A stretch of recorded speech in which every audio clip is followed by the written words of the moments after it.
A gente está vivendo numa sociedade de código aberto. O jeito que a gente conheceu e entendeu a sociedade até hoje talvez esteja se transformando. E eu vou contar para vocês como que isso está acontecendo, por que está acontecendo e quais são os pilares envolvidos dentro disso. A minha base de tecnologia, de onde eu venho, estuda e sempre estudou a parte de dados. Hoje o que a gente vê é que aquele tratamento e aquela forma que a gente aprendeu a usar dados pode levar poder para outras pessoas. E eu vou acabar contando para vocês aqui exatamente como isso acontece. O primeiro que eu vou explicar vai ser como funciona essa história de dados, né? Acontece que toda a sociedade hoje, da forma que a gente está vendo, está gerando muitos dados. Em todos os lugares, nossos smartphones, nossos relógios, nossas geladeiras, nossos carros, tudo isso fica gerando dados o tempo inteiro. Nós, nas redes sociais, em qualquer lugar. Isso aumenta todos os dias. Se nós olharmos para trás, há pouco tempo atrás, até 1970, a gente gerava uma quantidade de dados que não era nem captada e nem organizada, né? Hoje, o momento que a gente vive é muito diferente. E essa quantidade de dados que vem acontecendo vem muito pela questão de uma troca, né? Então, a gente tem estudado muito isso e tem vindo que essa nova sociedade, ou essa sociedade evoluída, está disposta a trocar um dado privado, individual, que antes te gerava coisas genéricas, por coisas mais personalizadas, no momento que eu entrego mais dados. Ou seja, eu sou mais transparente, no momento que eu sou mais transparente com as minhas informações, eu vou fazer uma troca por produtos, informações mais personalizados. Então, é muito melhor abrir o Netflix lá e ele te recomendar coisas mais adequadas a ti, né? As músicas que tu escuta no Spotify, já pensou se tu fosse selecionar todas as músicas que tu quer escolher? Então, o algoritmo vai te ajudando, sim, porque tu está trocando uma preferência pessoal, individual, os teus dados, para ele te fazer algumas recomendações. Só que isso não é uma coisa linear. Cada dado que a gente gera outros dados simultaneamente, outros padrões, outras coisas. Isso é o que a gente enxerga e entende como Big Data. Big Data, como conceito, é dividido em 3 pilares, tá? Velocidade, variedade e volume. Vocês podem ver que as linhas apontam para lugares diferentes aqui. E elas apontam para lugares diferentes exatamente por isso que ele não é linear. Esse crescimento dessas 3 vertentes faz com que a gente tenha que encontrar um jeito de estudar e organizar, já que uma pessoa pode estar falando algo simultaneamente no mundo com o que vocês estão falando exatamente nesse momento aqui, publicando, escrevendo, dando o mesmo número de passos que você, subindo o número de escadas que vocês estão subindo. Todos esses dados estão em algum lugar registrados, né? Quando a gente pensa no Big Data social, é exatamente isso, tá? Vocês como sociedade, a gente como sociedade, está o tempo todo gerando e deixando rastros em algum lugar, né? Em qualquer lugar que seja. Quando a gente organiza essa informação e bota tudo dentro do mesmo pacote, o que acontece é que a gente começa a fazer algumas descobertas. E essas descobertas hoje podem ser feitas em tempo real, quase como um monitoramento da sociedade em tempo real de verdade. A gente, inclusive, tem um laboratório que monitora em tempo real a sociedade. Um laboratório de Big Data social que fica coletando todos os dados de comportamento, não olhando para produto, não olhando para marca, olhando para hábito, preferência, gostos, tudo que as pessoas estão fazendo no dia a dia. E a gente fica coletando essa informação para entender um pouco melhor essa sociedade de código aberto. Tá? Como é que a gente faz isso? A gente bota uma camada de ciência. Ou seja, a gente estuda a sociedade em cima não da nossa percepção, e sim de dados qualificados, organizados e transformados em coisas visuais. Existe um estudo, um conceito chamado Sabedoria das Multidões, inclusive existe um livro com esse nome, que diz o seguinte: se eu tiver muita diversidade de opiniões, isso for descentralizado e independente, ou tiver independência dessa informação, na hora que eu agrego tudo isso, eu chego a padrões de comportamento que eu vou conseguir entender a sociedade de uma forma mais exata. E, por esse motivo, hoje a gente pode decodificar a sociedade efetivamente. Ou seja, recolho dados, e a partir desses dados recolhidos eu começo a fazer uma decodificação de comportamento. Isso tem um processo, pega o dado, organiza, qualifica, e depois começa a descobrir um código aberto social. Esse código aberto é como se fosse um DNA, tá? Onde eu tenho padrões de gostos, do que a pessoa gosta, onde ela vive, do que ela vive, como ela se veste, que trabalho ela está. Imaginem os rastros que vocês deixam individualmente, cruzados ou analisados junto com toda a sociedade. E aí a gente vai começar a ver alguns padrões. A gente vai fazer algumas descobertas, e eu vou mostrar algumas coisas sobre padrões comportamentais para vocês aqui. Por exemplo, eu posso afirmar para vocês que todas as pessoas que estão num relacionamento sério, na vida, têm menos relações sociais. Por que eu estou fazendo essa afirmação para vocês? Eu tenho um dado em tempo real, 60 milhões de brasileiros todos os dias deixam algum rastro no Facebook, todos os dias, em tempo real. Coleta, organiza, joga num gráfico. Então aqui vocês estão vendo número de interações das pessoas versus o momento antes do relacionamento e depois. Vocês conseguem ver claramente uma curva de um hábito de comportamento onde as pessoas diminuem o número de interações a partir do momento que elas estão num relacionamento sério. Ah, Capra, mas isso não quer dizer que as pessoas são mais felizes, né? Afinal, o relacionamento é uma coisa complexa, né?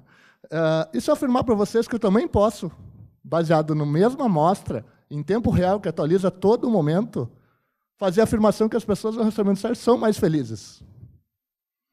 Mesmo jeito, uma linha de sentimentalização, mais feliz para cima, menos feliz para baixo, momento zero, e reparem a curva do crescimento aqui no momento que a pessoa assume o relacionamento.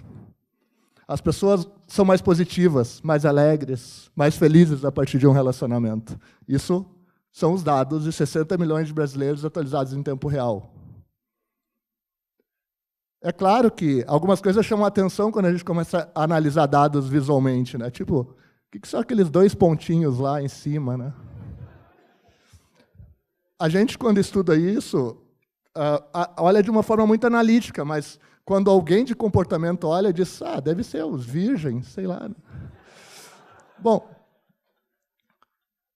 há muito tempo atrás, foi feito um estudo sobre os graus de separação. Acho que todo mundo ouviu falar isso.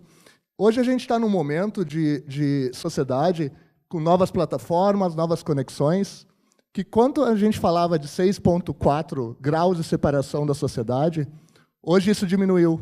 Hoje a gente está em 3,5 graus de separação de qualquer pessoa no mundo. O mais legal é que antes eu não tinha como fazer um teste disso. Hoje eu posso testar. Eu posso fazer uma média e, ao mais do que entender que a média é de 3,57, eu posso ir lá e fazer um teste comigo e com o meu time, por exemplo. Então eu consigo lá ver, eu tenho 3,03 distância de qualquer pessoa do mundo. Está aí os dados. Vocês podem fazer esse teste. Isso é uma informação aberta. A sociedade está gerando dados, mas também pode ter um resultado disso, né? Vamos pensar em um hábito simples. Ouvir músicas dos Beatles. Vamos pegar a plataforma Spotify, por exemplo. E o que significa isso? Se eu pegar lá o que as pessoas escutam de música, Beatles especificamente, eu vou fazer algumas descobertas. Tá bom, 18 a 24 anos são 25% das pessoas, 35 a 44 anos, 16% das pessoas, e 55 anos mais são 11% das pessoas. Até aqui não tem nenhum padrão. Eu consigo ver um cruzamento de dados, mas não um padrão. E se eu botar o que essas pessoas escutam de música? Reparem e encontrem uma música igual aqui dentro dos grupos. 17 menos, 30, 34, 55 mais. Vocês não vão encontrar. E eu vou fazer mais uma afirmação para vocês em cima dos dados, que é o seguinte. Se vocês olharem os grupos do meio, entre 17 e 30 anos, e entre 34 e 55, vocês vão ver as músicas se intercalando. Aqui é a música que o grupo mais escuta, a última que menos escuta, obviamente. Isso, na prática, significa que a gente tem hábitos que se repetem dentro da sociedade. Tem pessoas exatamente com os mesmos comportamentos, características e hábitos do que a gente. E que, no final, quando isso é organizado, a gente repara e descobre padrões, do tipo, quantas pessoas riem na internet hoje, né? E que tipo de risada usam? Então, vamos lá. 15% das pessoas riem, 9 milhões dos brasileiros, todos os dias na internet, usando 4 tipos de risada. Ha-ha-ha, o ré-ré-ré, o emoji e o lol lá. Todos os dias, tá, gente? Como é que eu coleto isso? Uma ferramenta fica coletando em tempo real o que as pessoas estão usando. Coletei essa informação, vou organizar ela.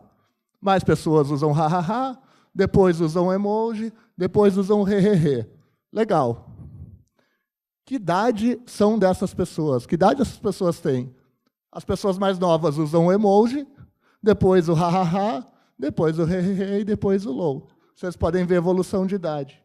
Se vocês não encontraram alguma risada que vocês usam, e vou citar 2 delas, o RS, RS, RS e o KKK, eu tenho uma má notícia para vocês. Elas são usadas por pessoas mais velhas. É por isso que não aparece no nosso gráfico. Aqui mulheres e homens, então mulheres usam mais emojis, homens usam mais o ha-ha-ha. Vocês viram que quando eu fui mostrando para vocês os gráficos, visualmente ajudou vocês a entender isso. Então, a informação, quando tem alto alcance contextual e alta execução visual, ela se torna sexy e atrai vocês. Se ela não tem uma execução visual legal, ela é útil. Mas não necessariamente vai ser sexy, né? Se ela tem alta execução visual, mas baixo alcance contextual, ela vai ser só arte. E se não tiver nenhum dos dois, é inútil. Dito isso, vamos entender que não é só a gente que tem acesso à informação. Eu estou usando dados sociais públicos. E se a gente pegasse e distribuísse isso para a sociedade? E se a gente pegasse todos esses dados que a gente mesmo deixa, coletasse, organizasse e transformasse isso num local aberto para se ver? Talvez a gente estivesse gerando poder, né? A construção de poder passa exatamente por isso, tá? Qualquer pessoa, para ter uma informação diferenciada ou um tipo de conhecimento diferenciado, precisa ter capacidade de organizar dados suficientes, estruturar eles e transformar em informação. Quanto mais em cima tu tiver da pirâmide de construção de conhecimento e sabedoria, maior vai ser o valor do dado. Não adianta ter muitos dados. Provavelmente tu não vai ter muito valor por isso. Tu precisa ter uma capacidade de organizar, qualificar e transformar isso. Só a transformação do dado em algo conectado, simples e fácil de consumo vai fazer com que isso tenha mais valor. O momento que a gente está vivendo é de empoderamento social, graças aos próprios dados que a gente gera. Tá? Então, quando a gente pensa isso, o que eu estou mostrando para vocês hoje é que dados, quando transformados em ciência, viram um tipo de inteligência visual que vai devolver poder para a sociedade de alguma forma, seja em forma de conhecimento ou em forma de conexões. Né? E a gente, nesse momento, chega num momento que a gente está na hora de distribuir esse poder. Né? Por que isso vai ficar na mão de poucos? Né? Então, a gente hoje tem, no meio do gráfico, um verdadeiro playground, que são dashboards, sistemas de informação em tempo real, que nos ajudam a entender negócios e, muito em breve, vão nos ajudar a entender pessoas. Então, o empoderamento acontece cada vez que a gente tem mais abertura e transparência por parte dos dados. Até que a gente vai ter uma cultura e visão analítica maior sobre as coisas. A gente vai aprender a usar isso. Então, a minha provocação hoje, e a mensagem que eu queria deixar aqui, é que a gente vai viver num futuro e num mundo cada vez mais analítico.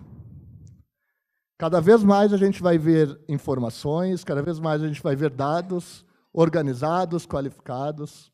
E num futuro cada vez mais analítico, por que a gente não pode ter espaços abertos para a própria sociedade ver dados, analisar e entender o valor individual para cada pessoa?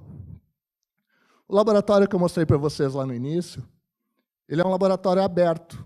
Qualquer pessoa pode ir lá e ver comportamento em tempo real. a gente entende que aquele dado que as próprias pessoas geram, quando devolvido para eles, são valor. Então, o nosso papel como cientistas de dados, como pessoas de dados, coleta a informação, beleza, organiza, qualifica, mas entrega para alguém que vai usar aquilo de uma forma melhor, que vai transformar aquilo para o bem, para mudar uma sociedade e, quem sabe, o mundo, né? Obrigado.